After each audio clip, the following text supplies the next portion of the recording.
falar sobre o último livro da quadrilogia As Brumas de Avalon, que se chama O Prisioneiro da Árvore.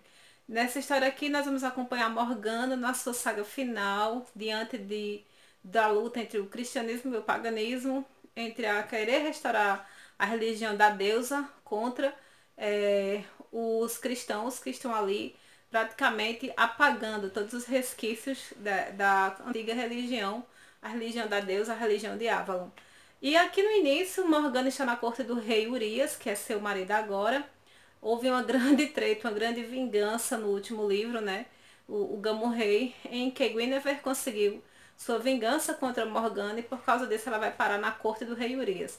Aqui ela, como rainha, está ali tentando guardar um bosque sagrado onde os aldeões costumam cultuar a deusa, né?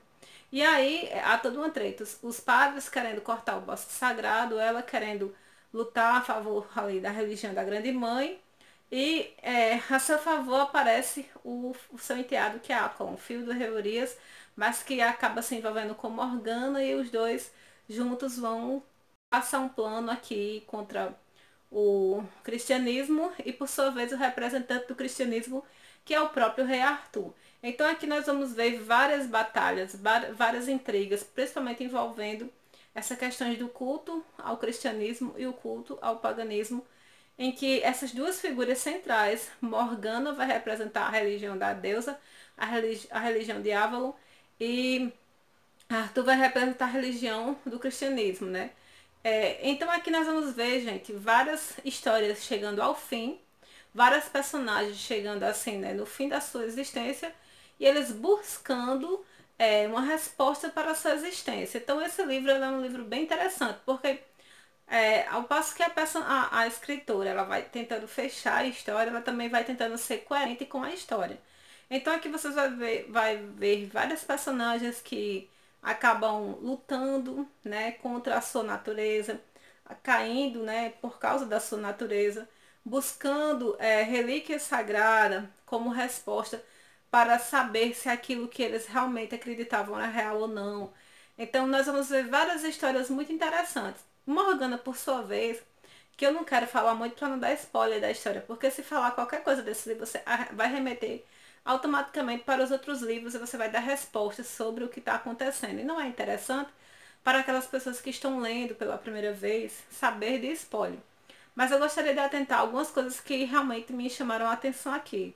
A primeira coisa são os erros de Morgana. Ela percebeu no fim da história que todos os erros que ela fez, todos os erros que ela cometeu, ela estava tentando impedir o fluir do destino, o fluir da história, o fluir das coisas. E tudo que ela tentava fazer é como se o destino fosse um rio que estava descendo ali na ladeira abaixo. E toda vida que ela tentava impedir o rio de passar, ele arrumava um caminho para ir por outro canto.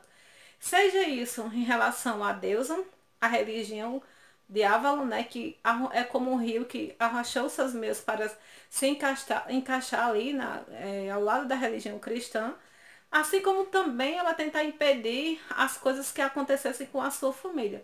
Tudo que ela fez para impedir alguma coisa acaba gerando outra coisa, tá entendendo? Então, assim, no final, quando ela percebe que não agir e deixar as coisas fluírem seria o melhor, deu certo. No caso, pra ela, né? No caso, pra ela ver as pessoas bem.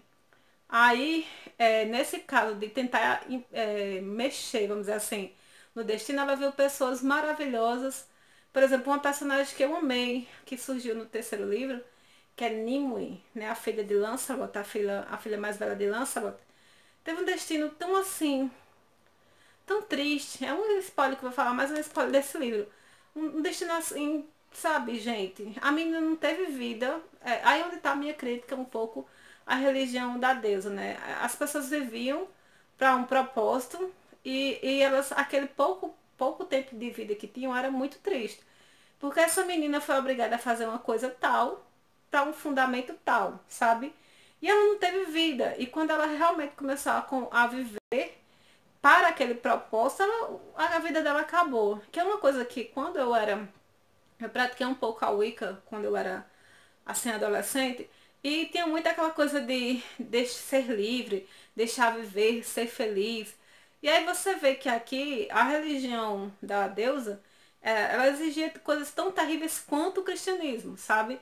Foi uma coisa que Morgana até percebeu, assim, porque a casa das meninas lá, das moças, como Morgana fala aqui no livro, ela sempre compara a vida das freiras com a casa das moças. No fim das contas, ela percebeu que ambas vivem da mesma maneira, sabe? E é uma coisa óbvia. E aí, de todas as histórias, eu gostei muito do fim de Lancelot e do filho, sabe? Eles terminaram felizes. Guinevere, gente, Guinevere é complicada, sabe? Mas alguma coisa é certa. Tudo que ela fez com as pessoas de mal se virou contra ela de alguma maneira. Mas o principal, assim, é que ela teve honra para não trair no final, sabe? E ela magoou muita gente, mas no final ela percebeu que ela tinha que se negar um pouquinho em prol do outro, coisa que ela não fez, apesar dela ter uma lábia de que se dizer mais cristã do que todo mundo, no fim das contas ela não era.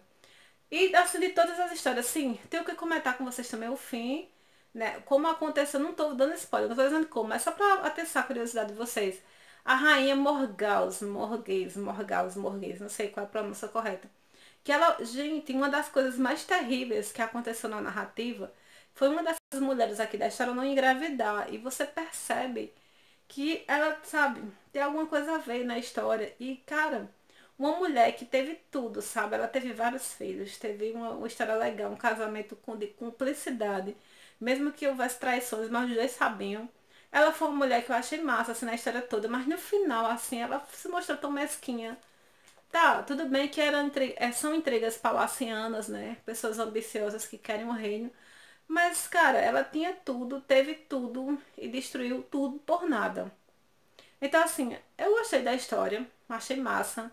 As pessoas morrem, envelhecem, as personagens aqui, acontece isso com elas. Então, a velhice é muito presente nesse livro. Já começa no terceiro livro, mas aqui ele é bem mais impactante, sabe? As personagens, veem as personagens novas aparecendo, os filhos, os netos, os parentes, eles se olham, ah, esse fulano parece com cicrando, e minhas rugas aparecendo. Então, assim, é um livro que chama muito você para a realidade. Você envelhece e você morre. Então, assim, eu amei o livro. Também, uma das coisas mais legais, se você prestar atenção, é essa coisa da morte, vamos dizer assim, do apagamento da religião da deusa, né, da grande mãe, e simbolizada aqui em Avalon, e o surgimento do cristianismo, né?